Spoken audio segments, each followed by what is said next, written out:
Olá, mulher linda! Sabe que edifica o lar. Eu sou Eliane Cristine e estamos lendo juntas o livro Tudo Bem Não Estar Bem, de Sheila Walsh. Esta leitura foi autorizada. Para a aquisição do livro, entre em contato com a editora Thomas Nelson. Leitura 26. Celebre suas cicatrizes como tatuagens de triunfo. Pai, eu oro por amigas que me ouvem. Vai ficar tudo bem. Todas nós vamos ficar bem na tua perfeita vontade, no teu tempo perfeito, no teu cuidado amoroso. Tudo vai ficar bem. Nós precisamos confiar no teu amor que é absoluto e que está acima de qualquer circunstância. O Senhor é um bom Pai. O Senhor é um bom Deus. O Senhor continua cuidando da humanidade. O Senhor continua cuidando dos filhos e da tua criação. Não importa o que temos visto ou ouvido. O que importa é que a nossa fé está firmada nas mãos daquele que fez os céus e a terra. Nas mãos daquele que faz infinitamente mais do que tudo aquilo que pedimos ou pensamos. Esse é o nosso Deus. Esse é o Senhor. Nós te glorificamos e entregamos nossas vidas ao teu cuidado de amor. Obrigada, Pai. Fique conosco e nos faça enxergar cada uma das cicatrizes que temos e que fizemos ao longo da nossa caminhada como tatuagens de triunfo. A história de Deus é contada em cicatrizes. Haverá mãe que possa esquecer seu bebê que ainda mama e não ter compaixão do filho que gerou? Embora ela possa esquecê-lo, eu não me esquecerei de você. Veja, eu gravei você na palma das minhas mãos. Seus muros estão sempre diante de mim.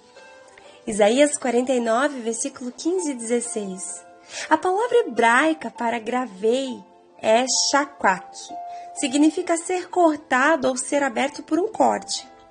A prática de ter uma imagem na palma das mãos era familiar aos judeus.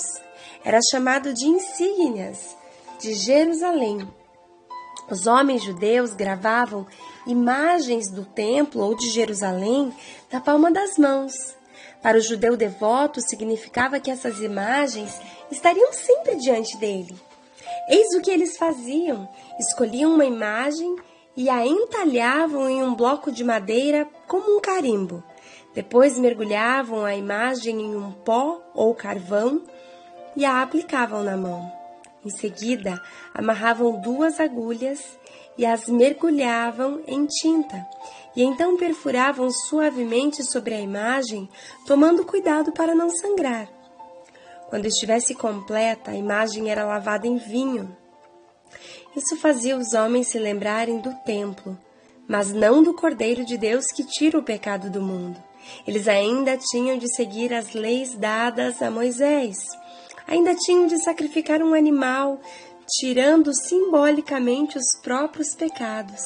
Eles tinham de fazer isso vez após vez. Mas o profeta Isaías falou daquele que assumiria nosso lugar e de uma vez por todas levaria sobre si o nosso castigo. Certamente ele tomou sobre si as nossas enfermidades e sobre si levou as nossas doenças. Contudo, nós o consideramos castigado por Deus atingido e afligido.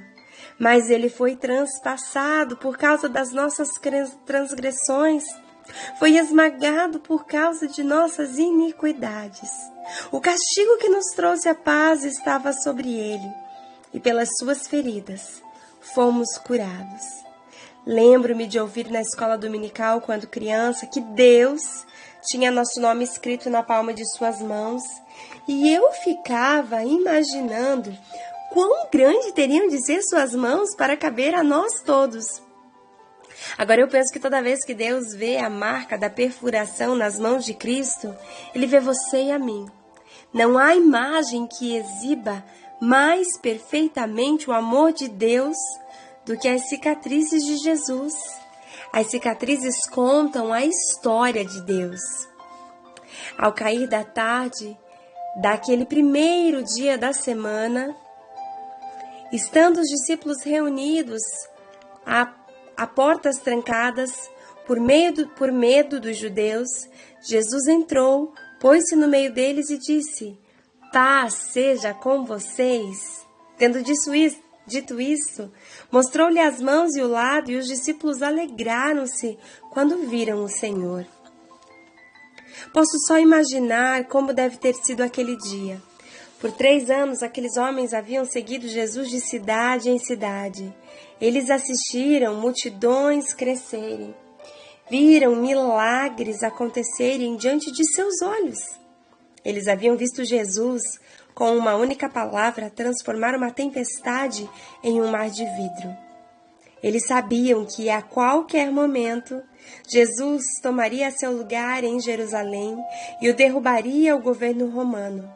É importante recordar qual era a porção que eles conheciam das Escrituras àquela altura. Eles não tinham o que nós temos. Tudo o que tinham eram os pergaminhos do Antigo Testamento. Aqueles homens ouviram a leitura destes textos no templo desde que eram crianças. Todo judeu guardava, em particular, a promessa dessas palavras do profeta Isaías sobre a vinda do Messias. Porque um menino nos nasceu, um filho nos foi dado, e o governo está sobre os seus ombros. E ele será chamado Maravilhoso Conselheiro, Deus Poderoso, Pai Eterno, Príncipe da Paz. Ele estenderá o seu domínio e haverá paz sem fim sobre o trono de Davi e sobre o seu reino, estabelecido e mantido com justiça e retidão. Desde agora e para sempre, o zelo do Senhor dos Exércitos fará isso. Isaías capítulo 9, do verso 6 ao 7. Pense nisso. Se isso fosse tudo que você ouviu desde criança, então você esperaria que, se Jesus fosse realmente o Messias, todas essas coisas estivessem prestes a acontecer? Aqueles homens haviam seguido Jesus, haviam-no observado fazer as coisas que, pelas profecias, o Messias faria. E agora eles esperavam que Cristo tomasse conta. Quando Jesus entrou em Jerusalém em um jumento e a multidão foi à loucura, jogando ramos de palmeira a seus pés, eles devem ter acreditado que o reino do Messias estava começando. A história estava começando a se desdobrar, mas não do jeito que eles pensavam que seria. João registra quando parte da conversa final que Jesus teve com seus discípulos na noite em que foi traído. Ele tentou prepará-los para o que estava prestes a acontecer, mas eles não entenderam. Alguns dos seus discípulos disseram uns aos outros: "O que ele quer dizer com isso? Mais um pouco e não me verão, e um pouco mais me verão de novo. E por que vou para o Pai?"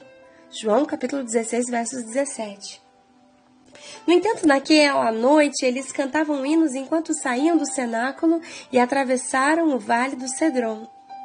Aí tudo começou a dar errado. Você, por acaso, já não esteve nessa situação? Sei que eu estive.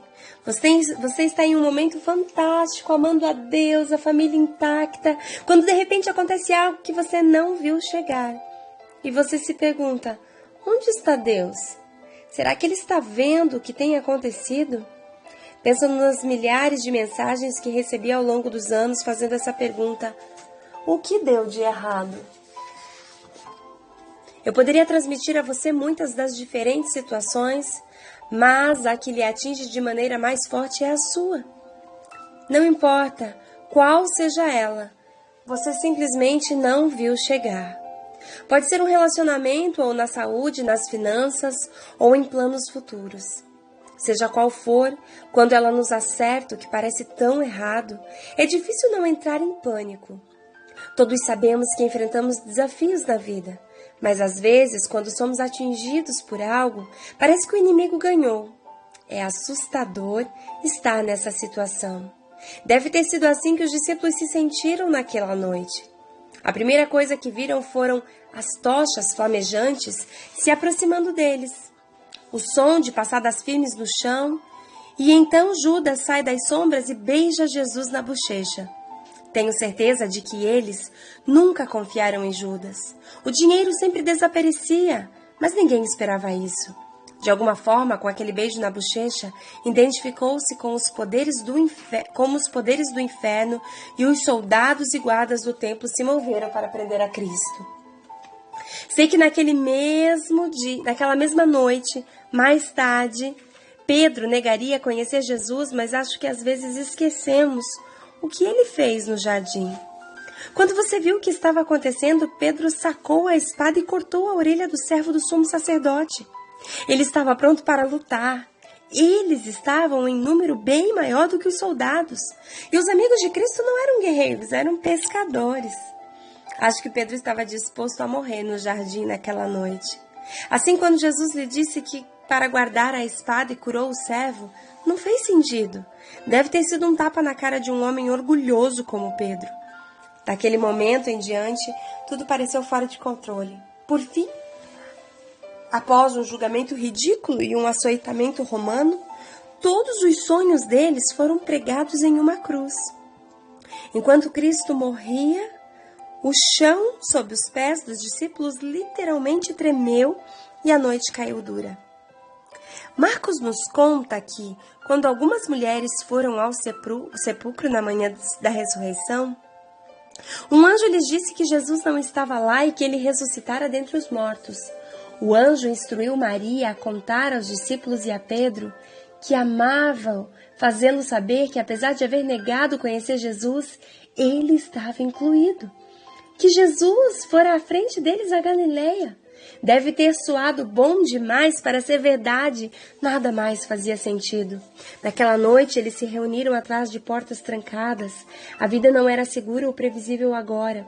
Se os líderes judeus puderem tomar um homem inocente e crucificá-lo, os discípulos seriam os próximos. Subitamente, todos pararam de falar. Uau! Glória a Deus! Deus abençoe e até a nossa próxima leitura.